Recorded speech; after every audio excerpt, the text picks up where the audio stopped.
고린도전서 9장을 펼쳐보시겠습니다. 고린도전서 9장. 고린도전서 9장 16절부터 18절 시작. 내가 복음을 전할지라도 자랑할 것이 없음은 내가 부득불 할 일임이라. 만일 복음을 전하지 아니하면 내게 화가 있을 것이로다. 내가 내 자의로 이것을 행하면 상을 얻으려니와 내가 자의로 아니한다 할지라도 나는 사명을 받았노라.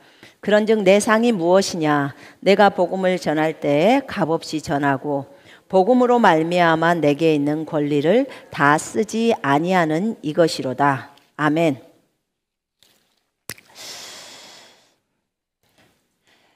여러분, 오늘 이 9장의 내용은 바울의 사도적인 그런 권리들에 대한 얘기예요. 바울은 예수 그리스도의 사도입니다. 그죠? 어떻게 그걸 우리가 알죠? 성경이 적어져 있으니까. 답은 성경이 적어져 있으니까. 고린도전서 1장의 1절에 하나님의 뜻을 따라 그리스도 예수의 사도로 부르심을 받은 바울과 형제 소스데네는 이렇게 말합니다. 예수 그리스도의 사도로 부르심을 받았다는 거예요. 누가요? 바울이요. 바울이 어디를 가든지 어느 지역에서든지 자기가 예수 그리스도의 사도로 부름을 받았다고 바울은 꼭 편지 앞부분에 적어놨습니다. 왜 그 부분을 꼭 적었을까? 사람들이 많이 이 부분에 있어서 인정해주지 않고 또 어려운 말들을 해서 이걸 적지 않았을까? 왜냐하면 12사도들은 편지를 쓸 때 요한복음에 혹시 요한이 사도로 부르심을 받아 이런 게 있나요? 없지요. 거기는 3년 반 동안 주님하고 같이 살았기 때문에 말 안 해도 사도인 줄 다 알아요. 가만 보니까 바울이 쓴 서신에는 있더라고요.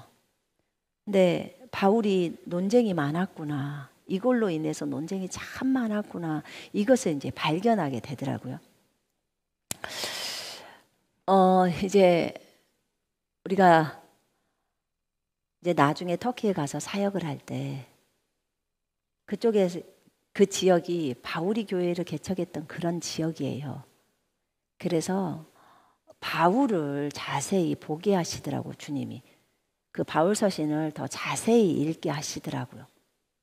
그래서 바울의 심정, 이 상태에서 바울이 이런 말을 들었고 저런 말을 들으면서 바울이 어떻게 이런 것들을 견뎌냈는지, 바울의 고난, 이런 부분들을 또 보게 됐고요.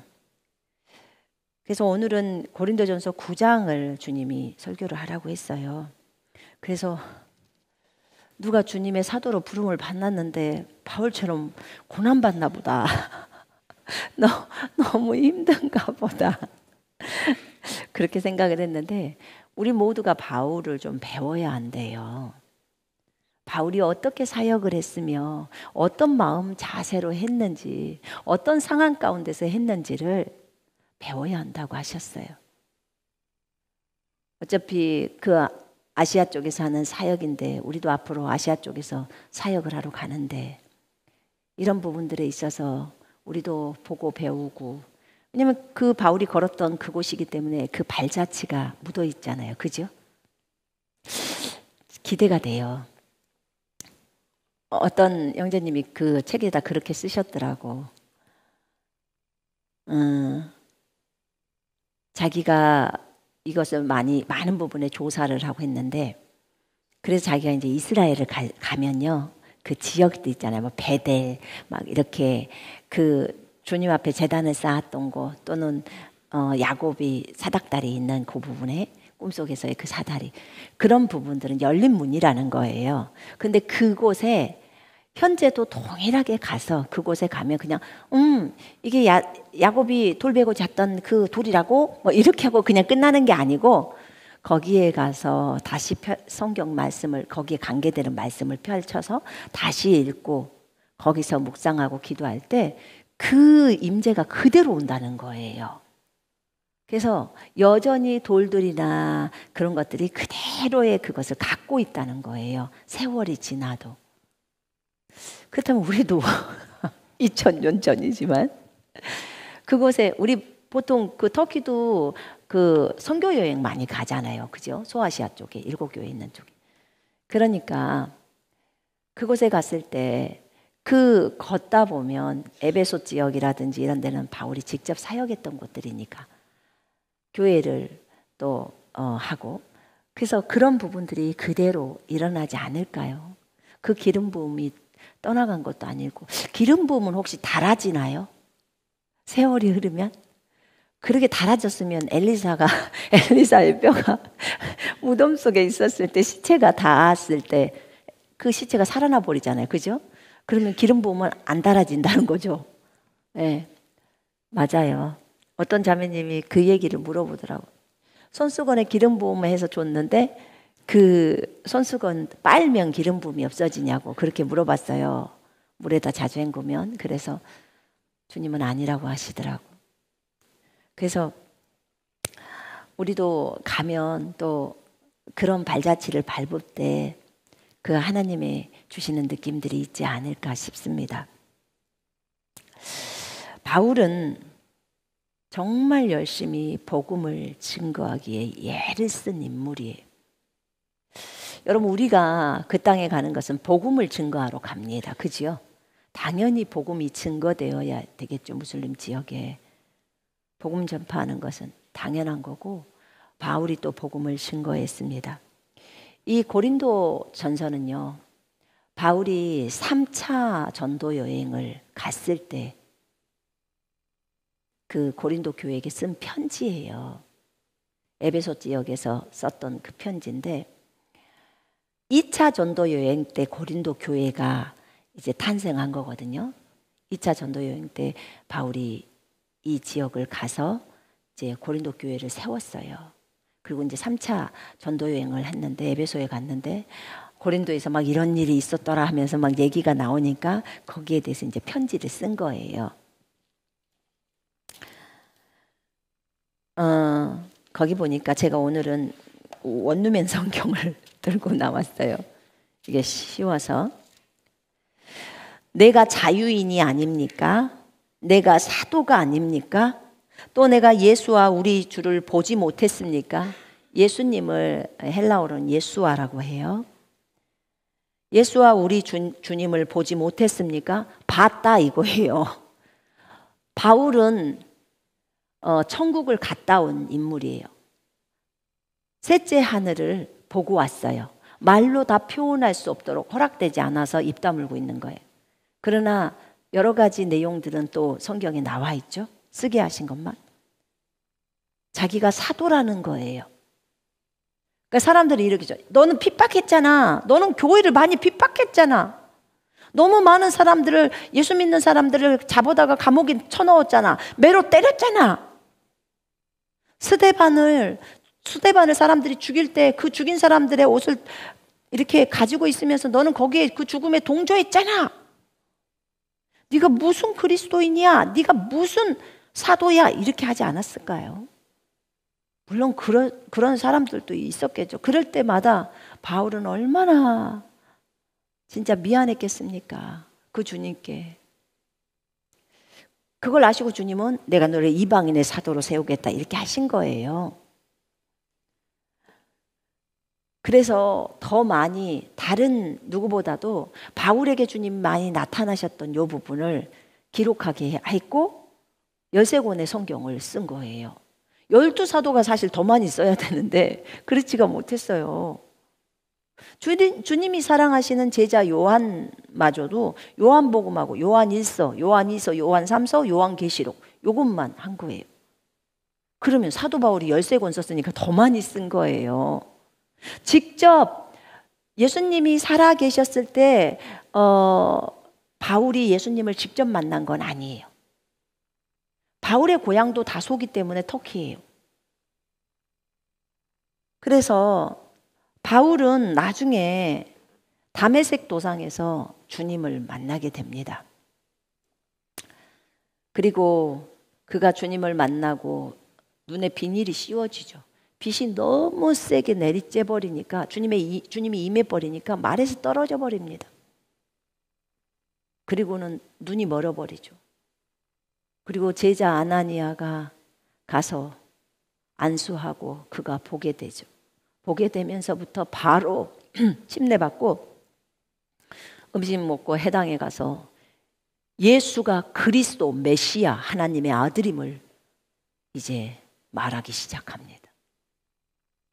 바울의 입장이었다면 아마 그럴 것 같아요. 자기가 이렇게 해서 사람을 그렇게 많이 어렵게 하고 때리고 감옥 보내고 이랬는데, 바울이 감옥에 그리스도인들을 때리고 감옥 보낸 사람이 만약에 1000명이라면 그 1000명 때문에라도 내가 그들을 그렇게 잘못 알고 그들을 감옥 보낸 그 죄악 때문이라도 내가 저 사람들을 위해서라도 더 열심히 살아야겠다, 이런 각오를 안 할까요? 평생 그들에 대한 그 미안한 마음을 갖고 있었을 거라고 생각해요. 1000명만 됐겠어요? 더 많이 했겠죠? 바울의 성품상. 근데 이제 그가 그렇게 복음을 전하면서 주님을 만나러 또 아라비아로도 가잖아요. 어디로 갔겠어요? 아라비아 시내산으로 갔겠죠. 여기로 갔죠. 여기가 시내산, 아라비아 시내산. 저기를 가면 주님을 만나나 봐요. 그죠? 저기가 문인가 봐요. 그래서 주님을 만나고 또 나중에 열심히 사역을 하다가 어느 순간에 천국도 갔다 오고 주님 만나서 다 듣고 복음에 대한 계시, 예수 그리스도의 복음이죠. 메시아에 대한 복음, 그 복음을 듣습니다. 그리고 이제 본인이 또 선교사로서의 그 사도뿐만 아니라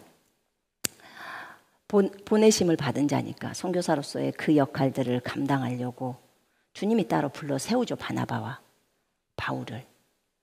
그래서 사울이라는 이름에서 이제 작은 자 바울이라는 이름으로 바뀌죠. 바뀌어서 그곳에 가서 이제 사역들을 진행해 갑니다. 여기서 바울은 고린도전서 9장에서 말합니다.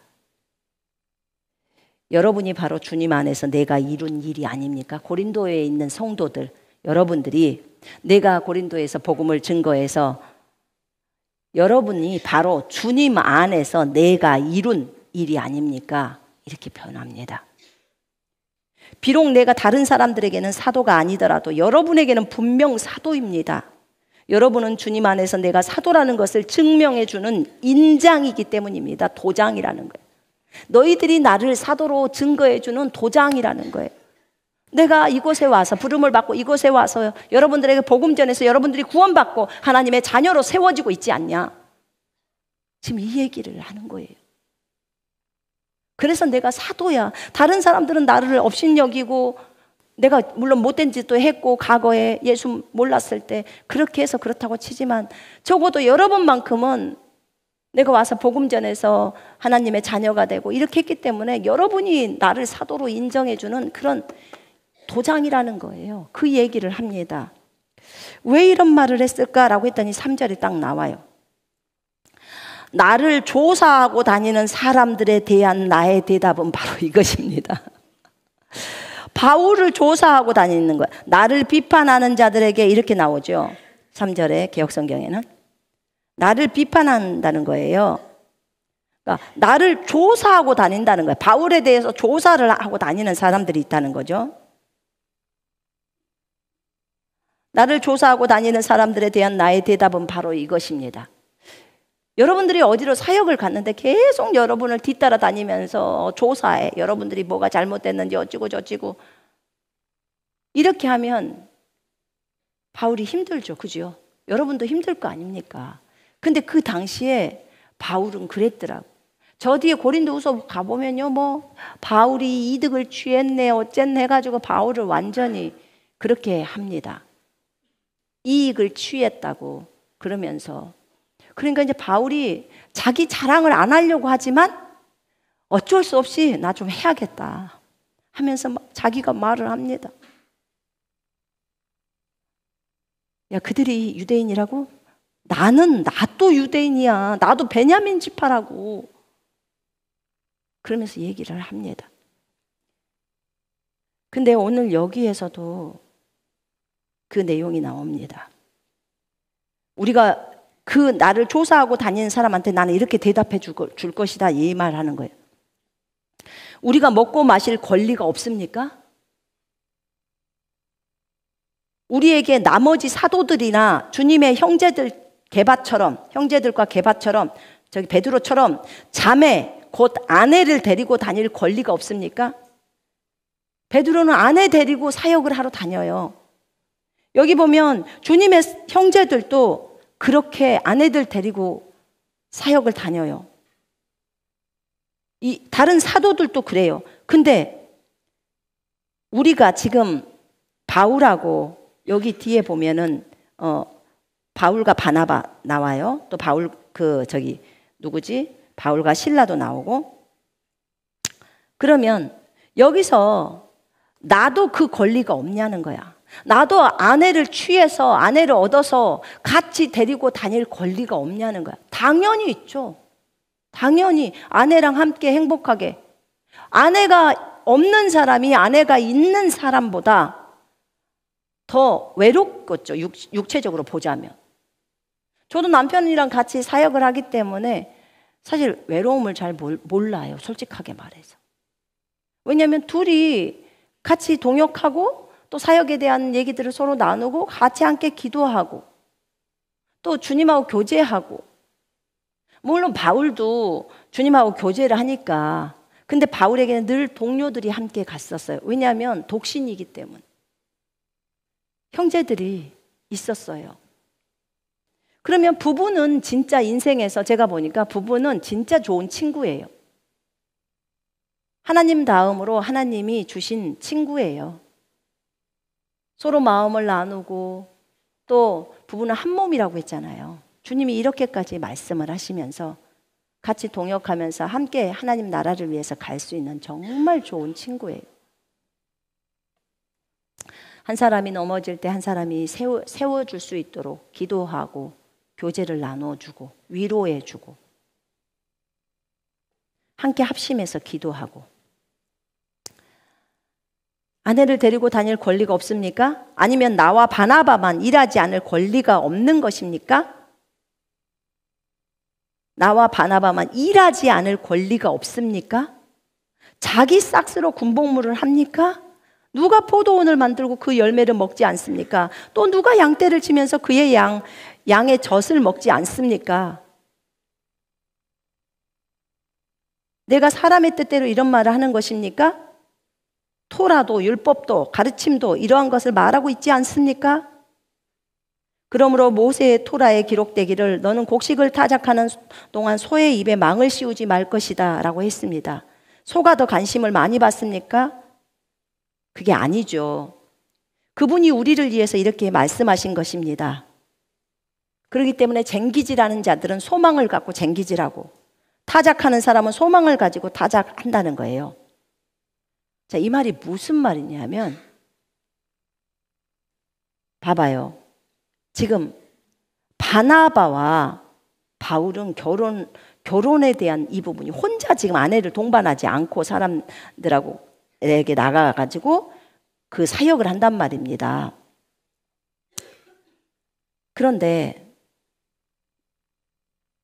이분들이 여기 그 11절에 말을 하죠. 우리가 여러분 가운데서 영적인 것들로 씨를 뿌렸다면 우리가 여러분의 물질적인 것들을 거두더라도 그것이 큰일인가요?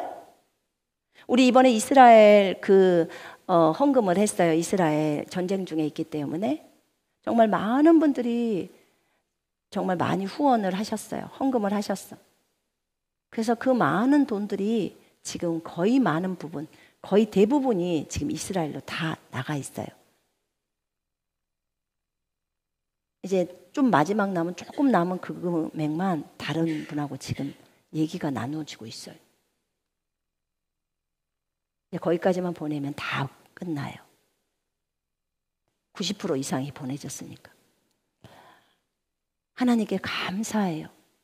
대부분의 그 보냈던 그곳이 메시아닉주, 예수 믿는 그런 교회, 쫓겨나온 교회들, 그 형제 자매들을 돕고 또 뭐 이렇게 어려움 당한 그분들에게 돈이 갈 수 있도록 그렇게 했고, 그 다음에 군대에 끌려간 메시아닉주들, 그 사람들 필요들, 그 사역을 하는 그 단체로 보내졌고, 그래서 그분들이 뭐 약이니 뭐 다른 필요들을 다 채워서 양말이니 속옷이니 그런, 또 방공호를 짓는 그런 쪽으로도 흘러갔고, 그래서 지금 여러 군데로 지금 여러 단체로 보냈어요. 한 곳에다만 보내지 않고. 한 6군데, 7군데 갔나요? 굉장히 많이 나갔어요. 그래서 골고루 다 갈 수 있도록 하나님께 감사드려요. 궁금하신 분들이 헌금을 했는데 어떻게 쓰여졌는지 궁금하다 그러면 저희 행정실로 연락을 하시면 행정실에서 말해줄 거예요. 자, 이 말이 무슨 말이냐면요. 만일 다른 사람들이 여러분에게서 나온 것에 대한 권리들을 누린다면 우리는 더 그래야 하지 않겠습니까? 지금 이 말이에요. 고린도 교회를 세웠어요, 바울이. 하나님께서 바울을 통해서 고린도 교회를 세웠단 말입니다. 그러면 고린도 교회들이 바울에게 지목 헌금을 했을 때, 바울에게 선교를 하기 때문에 바울에게 물질을 보내는 것이, 바울은 영적인 것을 고린도 교회에게 먹였고, 그래서 그들이 영적으로 자랐죠. 그분들이 물질적인 것으로 바울을 섬기는 것에 대한 얘기예요. 바울을 그렇게 섬기는 것이 이게 큰일이냐? 지금 바울이 이 말이에요. 왜냐하면 다른 사람들은 여러분에게서 나온 그 권리들을, 그 고린도 교회에 있는 사람들이 다른 사람들에게 그 물질을 준다는 거예요. 쓸 수 있도록 다른 분들에게. 그렇다면 우리는 이 교회를 직접 세운 그 통로로 쓰임을 받았던 바울인데, 그러면 여러분들이 나에게 주는 그 물질을 쓰는 것이 내가 당연하지 않겠냐? 이 교회를 세운 분도 아닌 사람들한테도 물질이 여러분들이 가고 있는데, 당연히 이 교회를 세운 바울에게 물질이 가는 것은 내가 그것을 쓰는 것은 당연하지 않겠냐? 이렇게 지금 얘기하는 거예요. 자, 우리가 이스라엘에게 이번에 섬기면서 저들이 영적인 것으로 우리에게 심었으면 우리는 물질적으로 돕는 것에 대해서 데살로니가 교회랑 설명하면서 제가 얘기를 했어요. 그게 당연하다고. 맞죠? 그렇게 했었어요. 그래서 우리가 물질을 이스라엘에다 심은 거예요. 왜냐하면 복음이 이스라엘에서 나왔으니까. 은혜를 입었죠. 바울이 복음을 전해서 이렇게 이방 땅까지 갈 수 있도록 사도들이 복음 전해서 그 역할들을 했지요. 그러면 고린도 교회는 마땅합니다. 바울을 섬기는 게 마땅해요. 그런데 자기를 조사하고 다닌다는 거야. 고린도 사람들이. 정말 답답하죠. 바울 입장에서는. 그러면서 만일 이 다른 사람들이 이렇게 받고 있는데 내가 여러분들의 물질을 받는다고 해서 그게 큰일이라는 거야. 큰일이냐는 거야. 그 설명을 했던 거예요.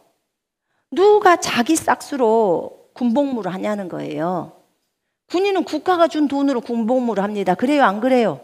여기 군인 있죠? 월급도 받아요. 국가에서 준 돈으로. 누가 군인이 자기 군복을 자기 돈으로 사서 입나요? 군화를 자기 돈으로 사서 신어요? 아니에요. 국가가 다 지급해요. 그죠? 지금 하나님의 나라에서 일하고 있어요, 바울이. 그럼 하나님이 공급을 해주셔요. 누구를 통해서? 고린도 교회를 통해서. 당연한 거예요, 바울이 그것을 받는 것이. 교회는 당연히 섬겨야죠, 사역자들을. 그게 마땅하죠. 양떼를 치면서 그 양의 젖을 먹지 않냐고. 포도원 만들면서 포도원 열매를 안 먹어? 농부가 포도원 열매를 먹는 게 당연하죠. 이것이 성경에도 토라에도 율법에도 가르치지 않냐? 모세의 율법에도 곡식을 타작하는 밟아서 떠는 그 소가 막 열심히 일할 때 입 막지 말라는 거예요. 먹을 거 주라는 거예요. 소가 먹고 힘내서 그 일을 할 수 있도록. 열심히 사역자가 일을 할 수 있도록 필요를 채워주라는 거예요. 지금 이 성경에서 이 말을 하고 있는 거예요.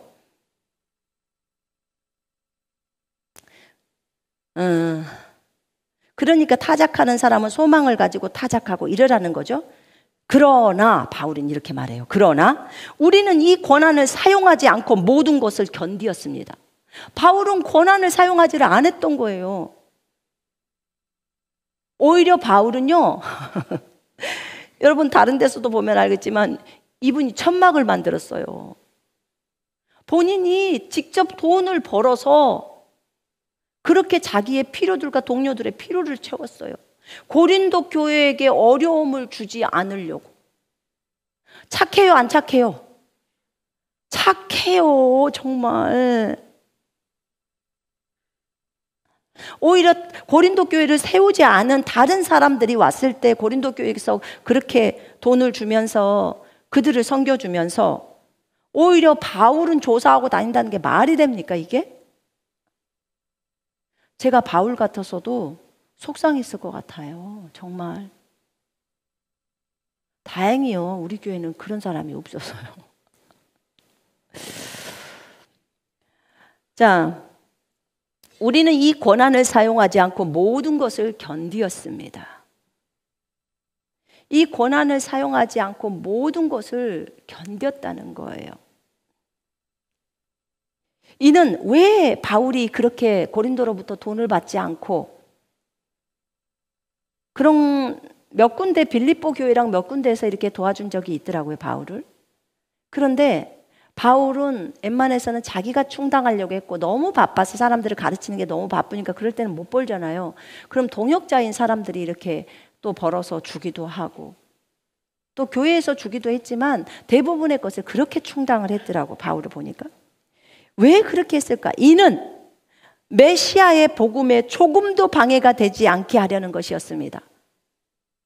바울이 메시아의 복음에 주님의 복음을 전하는 것에서 자기가 방해꾼이 되지 않게 하려고 철저하게 그렇게 하려고 애썼어요. 우리 이거 배워야 돼요. 우리 모두가 앞으로 복음 전도자로 다 섰어요. 바울은 복음 전도자입니다. 복음 전도자가 어떻게 가야 할지를 나와 있는 거예요. 그럼 항상 이 자세를 유지해야겠다. 하나님이 채우시는 것들을 배워야겠다. 이거예요. 하나님께 감사해요.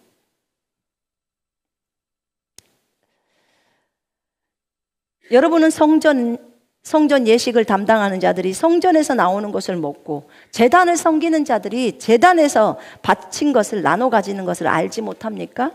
여기 레위기 6장 16절로부터 18절에 다 나와 있어요.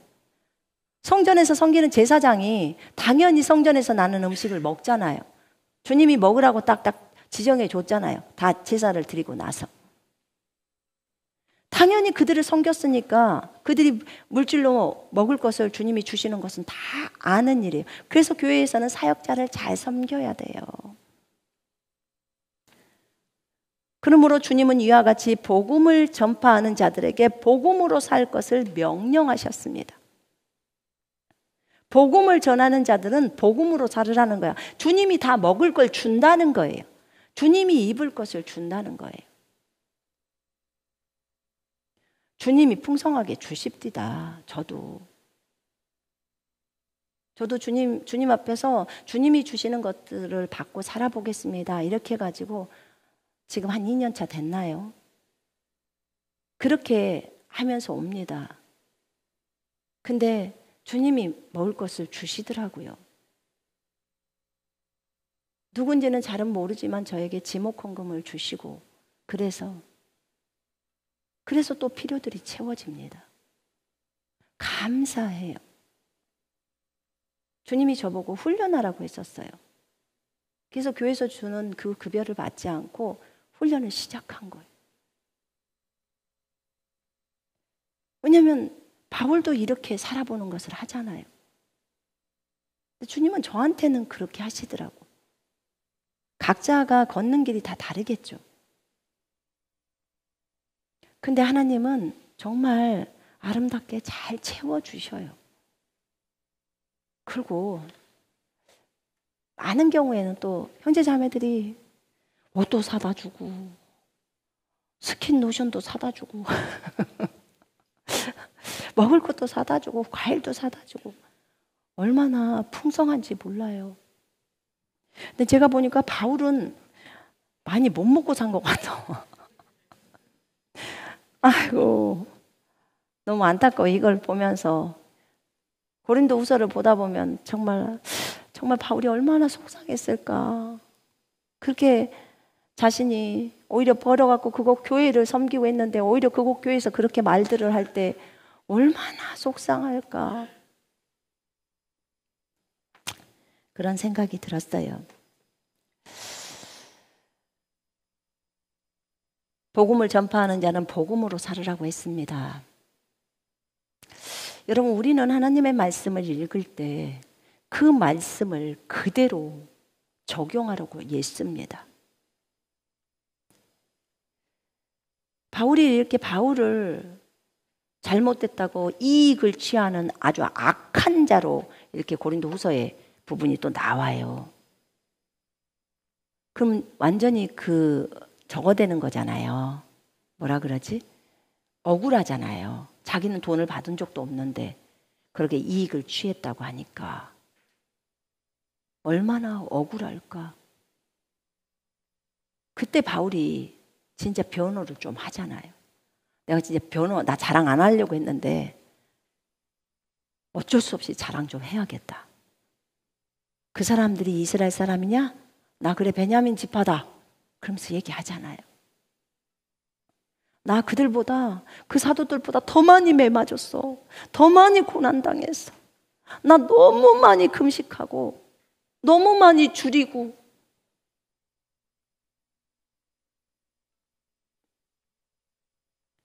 그런데도 내가 죄인 중에 괴수였기 때문에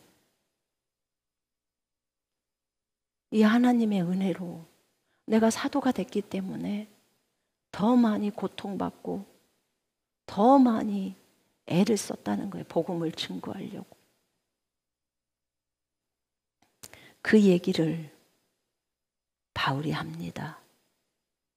나는 이것들 가운데 어떤 것도 사용하지 않았습니다. 그리고 나를 위해서 그렇게 해달라고 이 말을 쓰는 것도 아닙니다. 누군가가 나의 자랑을 헛된 것으로 만들게 하느니 차라리 죽는 것이 내게 더 낫기 때문입니다. 그러므로 내가 복음을 전할지라도 그것은 내게 자랑거리가 아닙니다. 그것은 내가 반드시 해야 될 일이기 때문입니다. 복음은 반드시 본인이 전해야 될 일이라는 거예요. 내가 복음을 전하지 않는다면 내게 화가 미칠 것입니다. 그러므로 내가 기꺼이 이 일을 한다면 상을 받을 것입니다. 그러니까 바울이 기꺼이 그 일을 해야 돼요. 왜냐하면 복음으로 부르심을 받았으니까. 이방인의 사도로서 이방인에게 복음 증거하는 것이 바울에게 맡겨진 거예요. 베드로에게 유대인에게 복음 전하는 것이 맡겨진 것처럼 로마서 15장에 나오죠. 나는 이방인에게 복음 전하는 것이 맡겨졌다는 거예요. 그러니까 바울은 기꺼이 그 복음을 전한다는 거예요. 바울의 부르심이 복음 전도자예요. 여러분도 복음 전도자의 부르심이 있죠? 그럼 우리는 바울을 본받아야 돼요. 바울이 어떻게 삶을 살았는지, 어떻게 복음을 증거했는지, 그리고 어떻게 그들을 가르쳤는지를 봐야 되는 거예요. 그러나 마지못해 복음을 전하더라도 마지못해서 복음을 전해도 나는 직분을 맡았습니다. 나는 이 직임이 있다는 거야. 마지못하게 이렇게 복음을 전해도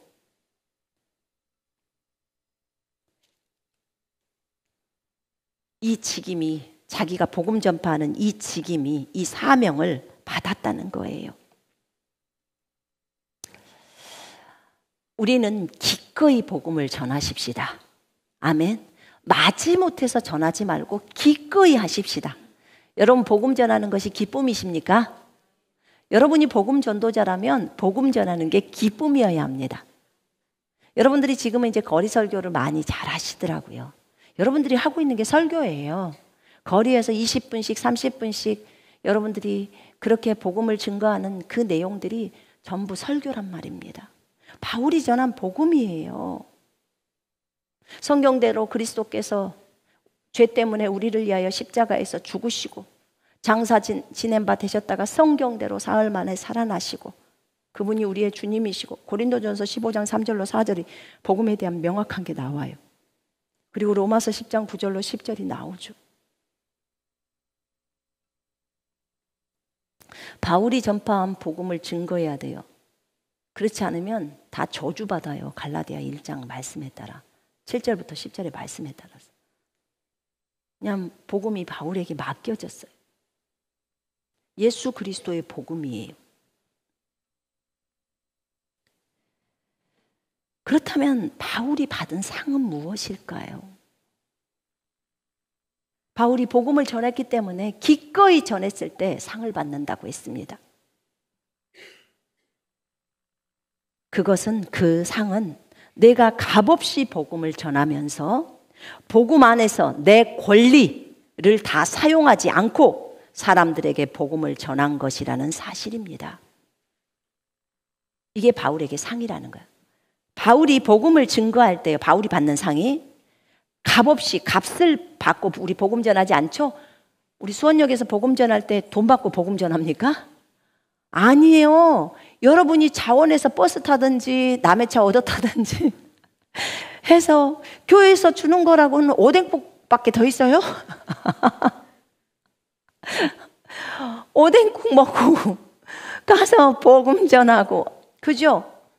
복음 전하고 없어요.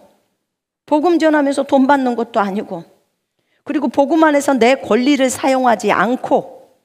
이 말이 무슨 말이냐면 바울이 복음을 증거할 때 사람들로부터 돈 받지 않고 교회에서 돈 받지 않고 하는 것이 바울에게 상이다, 지금 그 말이에요. 그게 상이라고 하는 거예요. 아, 그렇구나. 복음 안에서 내 권리를 사용하지 않는, 내 권리가, 바울의 권리는 당연히 그들에게 영적인 것을 심었으면 육체적인 물질적인 것을 거둘 수 있는 것이 권리예요. 근데 그 권리를 사용하지 않는 거라고 나와요. 사용하지 않고 사람들에게 복음을 전하는 거라는 거예요. 이것이 바울이 받는 상이라는 거예요. 상. 그렇구나. 바울에게는 이것이 주님이 이렇게 가르쳤던 거예요. 바울은 이것 때문에 다른 교회에서 받으려고 하질 않았어요.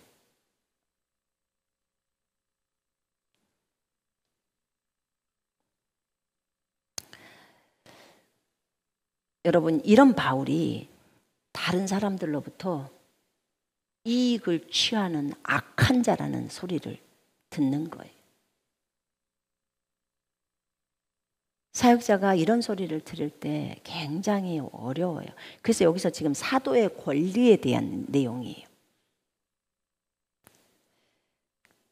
그러므로 내가 모든 것에 자유로웠는데도 스스로 모든 사람의 종이 된 것은 더 많은 사람을 얻기 위함입니다. 바울의 복음 전파를 제가 이걸 보면서 나도 이 부분은 좀 배워야겠다. 그렇게 제가 생각했습니다. 자기는 이제 너무 자유로워져 버렸어요. 예수 그리스도가 자기 속에 들어오시고 이제 정말 유대인처럼 매이지를 않아요. 너무너무 자유롭게 됐어요. 그리스도인들은 다 자유죠. 진리가 우리를 자유케 하죠. 아멘. 그래서 우리는 너무 자유롭게 복음을 전해요. 죄에서 해방됐어요. 자유로운 자가 되었어요. 근데 바울은 스스로 모든 사람에게 종이 되기로 결심을 한 거예요. 스스로. 종이 된 거. 왜? 더 많은 사람을 복음으로 이끌려고, 더 많은 사람을 얻기 위해서, 구원받게 하려고, 더 많은 사람을 구원받게 하려고 하는 거예요. 그러므로 내가 유대인에게 유대인같이 된 것은 유대인을 얻고자 하며 유대인들에게 복음 전할 때는 유대인이 쓰는 말투, 유대인이 하는 행동들을 하면서 복음을 증거하는 거예요. 율법에 있는 내용을 갖고 하는 거예요. 뭐야, 율법에서 이미 해방됐다고 하고 지가 말이 율법을 지키면 그리스도에게서 무용지물이 된다고 했는데, 그죠? 은혜에서 떨어진다고 했잖아요. 근데 어떻게 해서 율법을 갖고 들이미냐? 믿어서 결국은 그리스도를 거기서 끄집어내려고 하는 거예요. 그리스도를 꺼내서 이 사람한테 그리스도를 알려주려고 하는 거예요. 그래서 어떻게든지 그 유대인이 구원받게 하려고. 바울은요, 제가 볼 때는 진짜 그 동족들을 사랑해요. 같이 유대인이기 때문에 그렇기도 하겠지만 그들을 너무 사랑해서 그렇더라고. 형제들아, 내 마음에 원하는 바와 하나님께 구하는 바는 이스라엘을 위함이니 곧 그들로 구원을 받게 함이라. 그들로 인하여서 그들이 구원받기를 원하는 거예요. 구원받기를 위함인 그 사람들이 위해서. 봐봐요. 내가 이것을 증언하는데 나 거짓말 아니야. 성령 안에서 증언하는데 나의 형제 곧 골육의 친척을 위하여, 이스라엘이죠. 친척을 위하여 내 자신이 저주를 받아 그리스도에게서 끊어질지라도 원하는 바로다. 자기가 예수님으로부터 끊어져서 지옥 가더라도 이스라엘 사람만큼은 다 구원받게 해주고 싶다는 거예요. 지금 이 말이거든요. 자기의 생명을 다 바쳐서라도 그렇게 해주고 싶다는 거예요. 왜 이런 마음이 더 들었을까요? 자기가 해놓은 죄악 때문이거죠. 너무 많은 그리스도인들, 유대인 그리스도인들을 너무 많이 박해했잖아요. 그들을 감옥에 얼마나 많이 쳐놓고 때리고, 이걸 바울이 했단 말이에요. 그러니 평생의 그 마음이 그들한테 미안한 마음이 있죠. 그러니까 그들을 위해서라면 자기 생명이 그냥 지옥에 던져지더라도, 주님이 나를 지옥에 던지고 한 영혼이라도 유대인들을 건져준다면 그렇게 하라는 지금 내용이에요.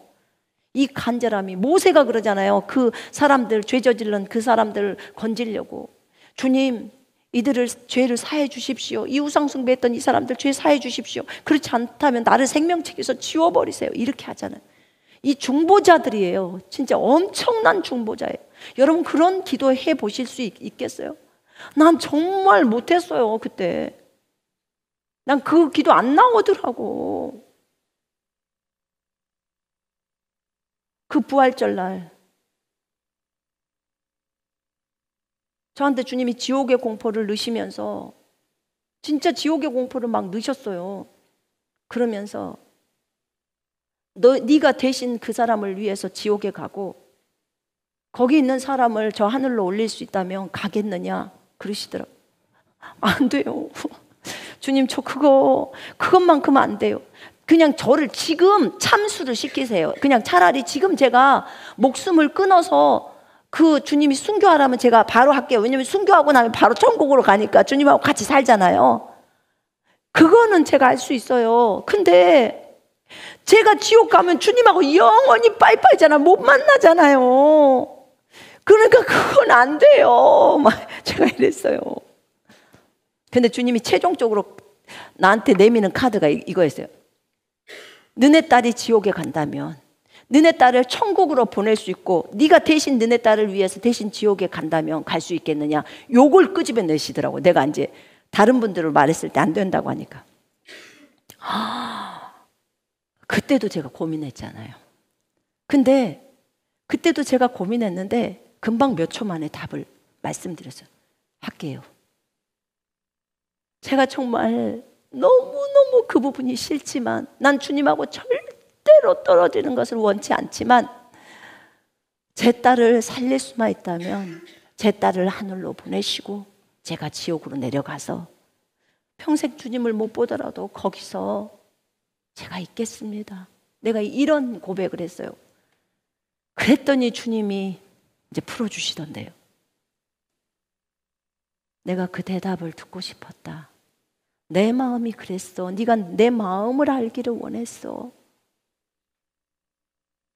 나는 그렇게 했다. 너희들을 지옥 안 내려보내려고 내가 대신 내려간 거야. 그래서 엉엉 울었어요. 그 주님이 사랑이 너무 커서 너무 죄송했어. 근데 바울이나 모세는 중보자가 돼서 그렇게 기도를 해버리더라고. 자신의 생명보다도 이스라엘 백성을 더 사랑하고 그렇게 하더라고. 여러분 주변에 한번 봐봐요. 그 지체들, 이 지체들을 위해서 여러분이 그 지체 살리려고 여러분이 대신 지옥을 갈 수 있냐, 지금 그거예요. 근데 정말 훌륭하신 분들이에요, 이분들. 정말 우리가 본받아야 돼요, 바울. 모세도 마찬가지고.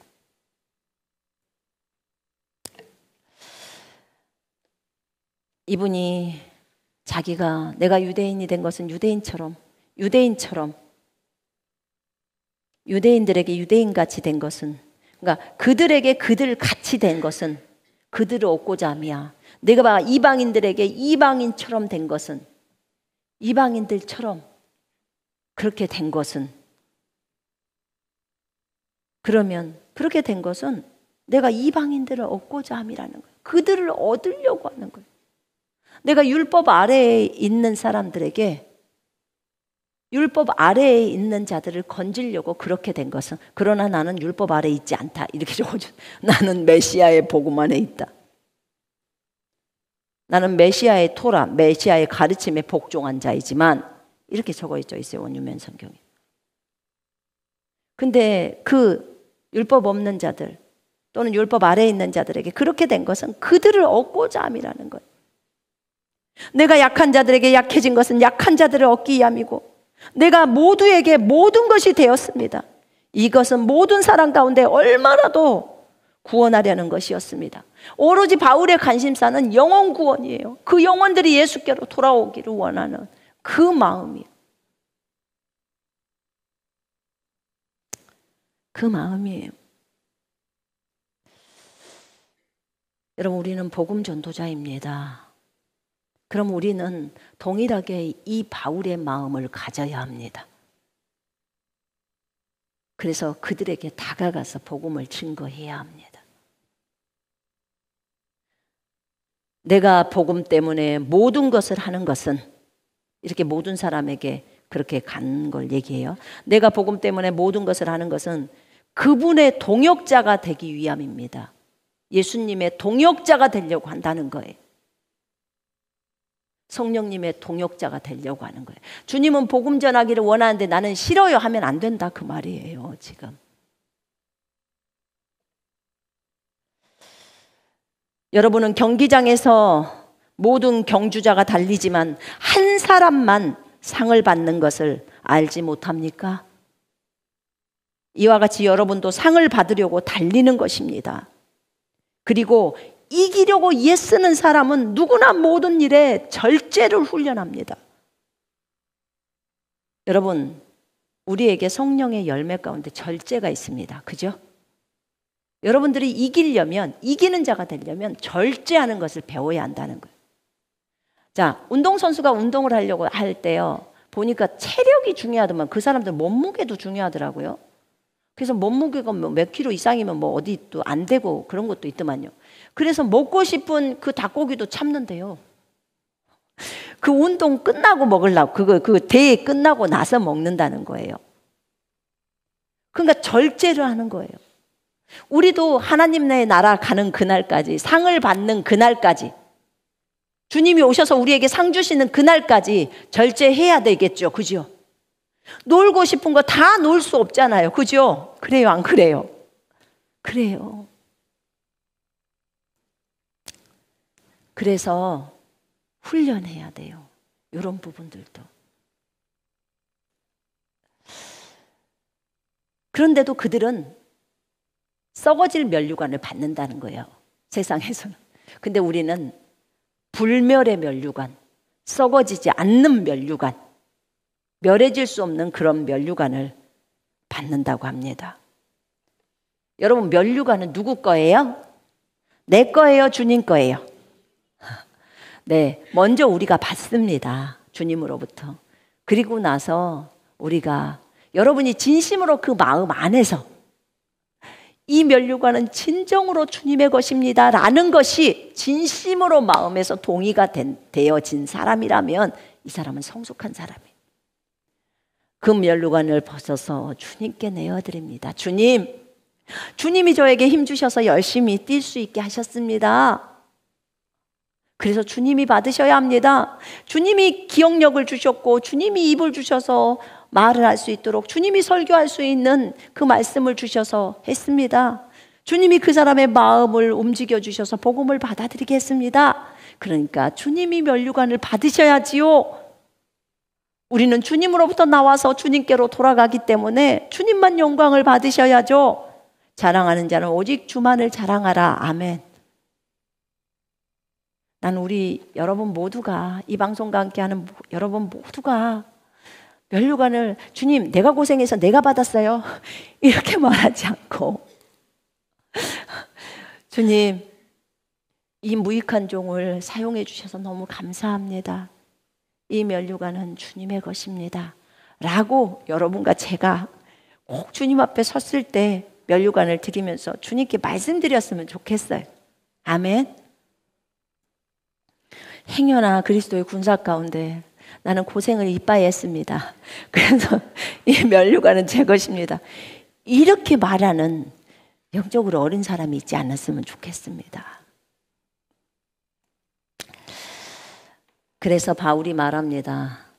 나는 불확실하게 달리지 않았어. 나는 확고하게 앞을 향해서 표대를 향해서 목표를 정해놓고 표대를 향해서 달렸어. 불확실하게 달리지 않았다는 거예요. 예수 그리스도가 길이고 그분이 목표죠. 그지요? 그분이 우리에게 시킨 일, 복음 전파, 그것을 이해해서 나는 열심히 달렸다는 거예요. 그리고 허공을 주먹으로 치듯이 이렇게 하지 않았다는 거예요. 그냥 정확하게 목표를 향해서 주님이 주시는 부르심, 그것을 향해서 달려갔다는 겁니다. 그러면서 그가 말합니다. 내 몸을 거칠게 다루면서 복종시킨 것은 자신의 몸을 거칠게 다루었다고 나와요. 그러니까 우리처럼 내 몸을 막 보호해주고 내 몸한테 막 맛있는 거 많이 먹여주고 내 몸을 멋진 것으로 다 치장해주고 막 이렇게 하지 않았다는 거예요. 그렇게 나오네요. 원유맨 성경이. 이게 지금 히브리식으로 번역한 거거든요. 내가 내 몸을 거칠게 다루며 복종시켰다는 거예요. 몸 너 말 들어. 너는 죄로 인하여 죽은 거야. 딱 이 말 하는 거예요. 너는 죄로 인하여 죽은 거야. 이렇게 시킨 것은 다른 사람들에게 복음을 전하다가 나 자신이 자격 미달이 되지 않으려는 것입니다. 자기가 자격 미달이 돼버릴까 봐 자신 넘어지지 않게 하려고 몸을 거칠게 다루었다는 거예요. 여러분, 성경적으로 우리가 무엇이든지 성경적인 방법으로 자신을 보라고 했어요. 성경에는 이렇게 나와 있습니다. 너희 안에 그리스도가 계시면 또는 너희 안에 성령이 계시면 몸은 죄로 인하여 죽은 것이나 성령은 의로 인한 생명이니라. 그러면 여러분의 몸은 죄 때문에 죽었다는 거예요. 근데 우리는요, 몸은 살아있다고 너무 잘 믿고 있어요. 100%로 믿고 있지 않을까요? 그리고 영은 살아있는데 영은 죽었다고 생각을 안 해요. 영이 살아있다고 별로 생각을 안 해. 제가 얼마 전에 좀 속상한 일이 있어서 그 속상함 때문에 너무너무 속상했어요. 그런데 제가 그 속상하고 있는데 주님의 음성이 들려와요. 네가 영이냐 아니냐 딱 그래요. 영인데요. 영인데요. 그럼 그가 너에게 쓴 문자가 이게 육신이냐 영이냐 딱 그래요. 육신인데요. 영이 왜 육신의 말을 신경 쓰냐? 영이 왜 육신을 신경 쓰냐? 영이 영의 말을 신경 써야지.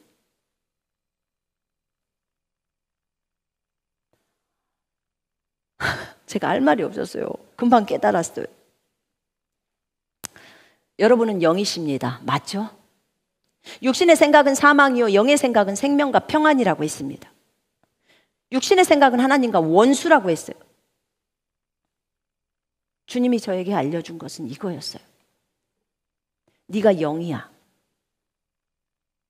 영은 육신의 말을 안 해. 네가 육신이면 육신의 말을 하는 것을 내가 인정한다. 근데 네가 구원받고 나면 네 영이 거듭나면서 너는 영이 돼버려. 거듭나지 않는 사람은 영이 아니야. 영이 죽어있기 때문에 영이 아니야. 그들을 육신이라고 말하는 거야. 거듭난 사람을 영이라고 말해. 그런 거듭난 사람은 영이기 때문에, 지가 영이기 때문에 영의 말인 성경 말을 한다는 거예요. 진리를 말한다는 거예요. 영이기 때문에. 영이기 때문에 영의 생각을 한다는 거예요. 성경의 생각을 그대로 갖는다는 거예요. 네가 만약에 육신이라면, 구원받지 않는 사람이라면, 영이 없는 사람이라면, 영이 죽은 사람이라면 너는 육신의 말을 하고 육신의 생각을 하고 육신의 행동을 하고 세상의 전통을 따라 사는 것이 마땅하대. 그 마땅하대요, 주님이. 왜냐? 네가 육신이니까. 근데 네가 지금 영이 됐어. 근데 영이 됐으면 영의 말을 하고 영의 생각을 하고 영의 행동을 하고 영의 전통을 따라 사는데, 영의 전통이 저 하늘의 문화예요. 그게 성령의 열매라고. 사랑을 따라, 믿음을 따라, 평강을 따라, 인내를 따라, 절제를 따라, 선함을 따라, 다 그러고 사는 거예요. 자비를 따라. 그게 영이 따라가는 거래요. 그 차원을 주님이 어떻게 설명하냐면 동물에 비유해서 딱 설명을 해주시더라고요. 자, 봐봐. 동물이 말을 해. 동물이 말을 하고 동물이 생각해. 근데 너 그걸로 열받냐? 그래봤자 강아지가 말해봤자 멍멍이다. 멍멍. 네가 뭘 말해도 멍멍. 멍멍이가 짖고 있는 것뿐이라는 거야. 육신이 개라는 거예요. 개. 개에 비유해서 말해요. 네가 사람인데 개하고 말할 거냐? 개가 말한다고 네가 열받냐? 개의 생각을 네가 안다고 해서 네가 열받냐고. 열받아서 네가 씩씩거리고 하는 것이 똑같은 거래요. 영인 존재가 육신적인 것을 가지고 육신적으로 생각하고 육신적으로 말하는 것이 이 차원이라는 거예요.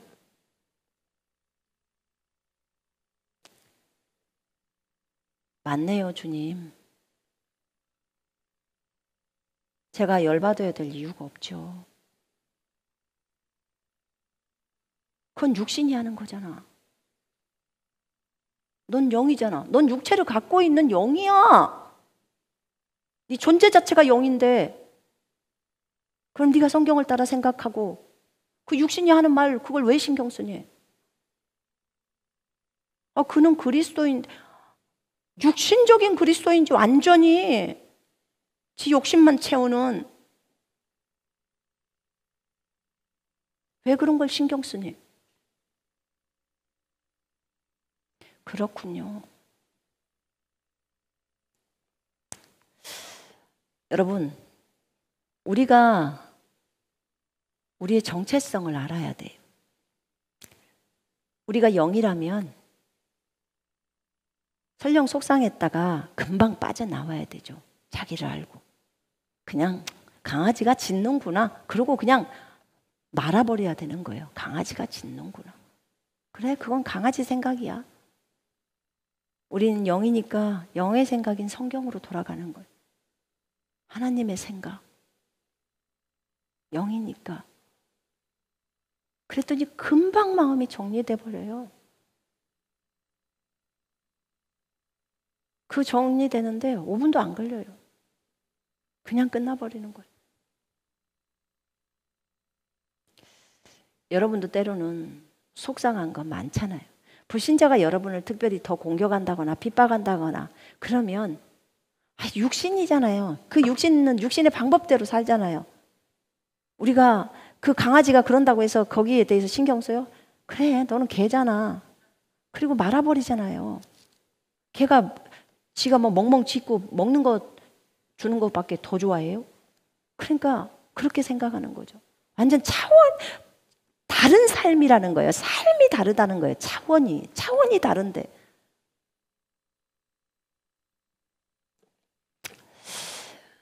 그래서 육신의 생각은 하나님과 원수래요. 원수라고 하셨어요. 영의 생각이 생명과 평안이라는 거예요. 이 말씀이 생명과 평안이라는 거예요. 너희가 나았다라고 성경이 적어져 있으면 나은 거래요. 그것만이 영의 생각이라는 거예요. 다른 것 자체가 영의 생각이 아닌 거예요. 네 몸은 죄로 인하여 죽었다 그러면 죽은 거래요. 그냥. 그래서 몸은 더 이상 죄에게 반응할 수 없다는 거예요. 죄에게 그대로 따라가지 말라는 거예요.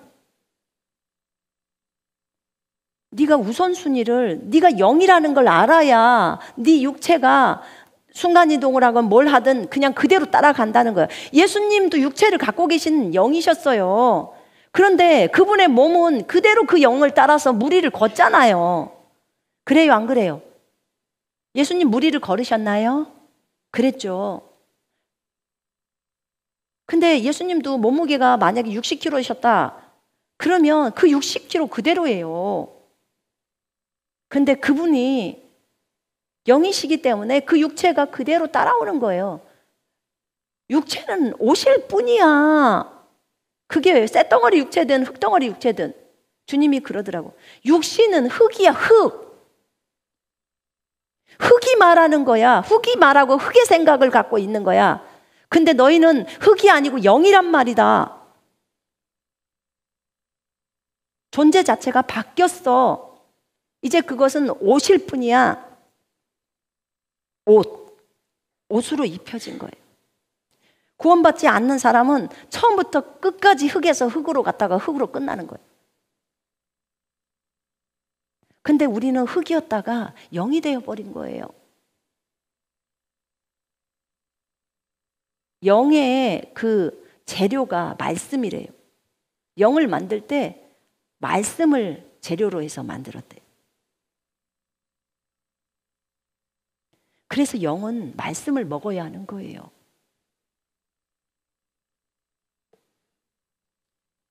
이렇게 되어 있어요.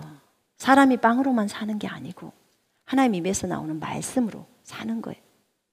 흙이었기 때문에 땅에서 나는 것을 먹은 것처럼 영은 말씀을 먹어야 되더라고요. 이 모든 말을 다 바울이 했던 말이에요. 바울은 이 진리를 어떻게 알았을까요? 다 하늘에서 배워왔겠죠. 주님하고 교제 가운데서 계시로 알았다고 갈라디아에서 나왔죠. 이걸 보면서 제가 그렇구나. 우리가 요동하는 것도 잠시 잠깐 내가 영이라는 것을 까먹어서 요동하는구나. 누군가가 여러분에게 시비를 걸 때 또는 핍박을 할 때 오히려 영은 그를 위해서 기도하라고 하는 거예요. 주님. 축복하고 그가 저주하면 저주를 퍼붓지 말고 축복을 하라는 거예요. 그 영의 태도예요. 영의 삶의 방식이에요. 여러분, 바울이 하늘의 것들을 바라면서 이 땅에서 살았습니다. 그죠? 우리 이 땅에 잠깐 근무하러 온 거예요. 다시 하늘로 돌아갈 거예요. 본국으로. 근무 잘 마치고. 사랑하는 형제 자매들이 여러분들의 다 동료예요. 가족 식구들도 사실은 다 저 하늘에서 함께 있었잖아요. 그죠? 근데 지금은 그 가족들이 몰라갖고 자신의 신분을 몰라서 헤매는 거죠. 일깨워줘도 몰라. 그죠? 기도해야죠. 여러분, 주님이 우리에게 주신 그 권리들에 대해서 우리가 기꺼이 그것을, 물론 우리가 환경을 바꾸거나 무엇을 할 때 예수 그리스도 이름으로 명령하여서 그것을 다 사용합니다. 그러나 우리가 바울처럼 복음을 증거하면서 값없이 증거하는 이것들, 값없이 증거하면서 자신에게 주신 그 사도의 권리를 사용하지 않고 물질을 받지 않고도 자기가 그렇게 하는 것이 바울에게 상이었던 것이 저에게는 굉장히 큰 도전이 또 되더라고요. 하나님이 바울을 이 모양 저 모양으로 먹여주셨기 때문에 교회에게 불편을 끼치지 않으려고 했던 그 바울의 모습들이 저에게는 비춰졌습니다. 오늘 우리가 복음을 증거할 때 정말 기꺼이 증거하려고 하는 우리 모두가 되시기를 바랍니다. 여러분과 제가 그렇게 해야 되지 않을까요? 복음을 전하는 것이 나는 진짜 한 개도 안 기쁘고 나는 정말 재미없다. 그러면 이분은 복음이 무엇인지를 다시 잘 묵상하시기를 바랍니다. 그 복음 때문에 여러분이 거듭나서 하나님의 자녀가 된 것입니다. 맞죠? 죽음 앞에 서봐요. 오직 예수 믿었으면 하늘로 가는 그 1초, 2초에 갈라지는 그 세계 속에서 예수 믿었으면 하늘로 가고 안 믿었으면 땅 아래의 지옥으로 내려갑니다. 그 불구덩이 속으로 내려가요. 얼마나 무시무시하는지 아십니까? 이 땅에서 잘 먹고 잘 살고 나에게 잘해주고 무엇을 잘 갖다 주는 거, 그게 중요한 게 아니에요. 저 영혼에게 복음을 전해주는 게 중요한 거예요. 저 영혼이 예수 믿게 해주는 거예요. 부모님에게 최고의 효도, 복음 전해서 그분이 예수 믿게 하는 거. 그게 최고의 효도예요. 그 다음에 부모님에게 사다 주고 하는 거, 당연히 해야죠. 그것도. 그분을 섬기는 거. 그러나 진정한 효도는 복음을 전해주는 거예요. 부모님한테 복음은 계속 전하지 않으면서 관계가 어려워질까 봐 안 하면서, 관계 어려워지더라도 복음은 전해야죠. 그죠? 반드시 복음 전해. 안 받아들여? 그럼 좀 있다가 또 전해요. 그러면서 욕은 또 바가지로 먹어. 그럼 상급은 쌓여. 괜찮아요. 또 전해. 일단 그분들이 지옥 가면 안 되잖아요. 그죠? 가족들에게 이렇게 하면서 나아가야 합니다. 여러분, 우리가 바울을 배우십시다. 바울이 그렇게 적어져 있더라고. 내가 예수님을 닮고자 했던 것처럼 너희는 나를 본받는 자가 되라. 이렇게 했어요. 어찌됐든 바울이 예수님을 닮고자 했던 거, 그거 우리가 본받읍시다. 우리도 예수님을 닮고자 열심히 하십시다. 아멘. 그리고 복음 전할 때 기쁨으로 증거하십시다. 오늘 이 복음을 전할 수 있도록 내 마음에 열정을 넣어주시고, 어제 그 추운 데서도 여러분들 복음 전하러 나갔잖아요. 그죠? 그곳에 나가서 그 열정을 누가 줬어요? 주님이. 그 열정을 주셔서 복음 전하러 나갔고, 그것을 많은 사람이 들었을 거란 말입니다. 그들에게 그 복음이 씨앗이 돼서 그들 속으로 씨가 돼서 들어가는 거예요. 그러면 씨 뿌리는 자와 거두는 자, 영적 기도 시키는 자가 동일한 상급이라는 거예요. 얼마나 감사합니까? 돈도 안 받고 복음 전했으니까 상은 확실할 거예요. 오늘 여기 말씀처럼. 그렇게 열심히 행하는 여러분과 제가 되기를 원합니다. 주님의 복음이 우리에게 맡겨진 것은 너무 감사한 일이에요. 천사들도 살펴보기를 원하고, 천사들은 그 복음을 자기에게 맡기기를 원하시더라고. 그들도 원해요, 그걸. 자기들에게 맡겨줬으면 얼마나 좋았겠어요. 그런데 그 복음은 우리에게 맡겨졌어요. 우리에게 맡겨졌어요. 그래서 얼마나 감사한지요. 무슬림이든 불교도든 누구든 그들에게 다가가서 복음을 전하십시다. 아멘. 두려워하지 말고, 사람 두려워하지 말고, 복음 전할 때 기쁘게 인상 쓰지 말고 그렇게 잘 증거하시는 여러분과 제가 되기를 바랍니다. 자, 기도하겠습니다.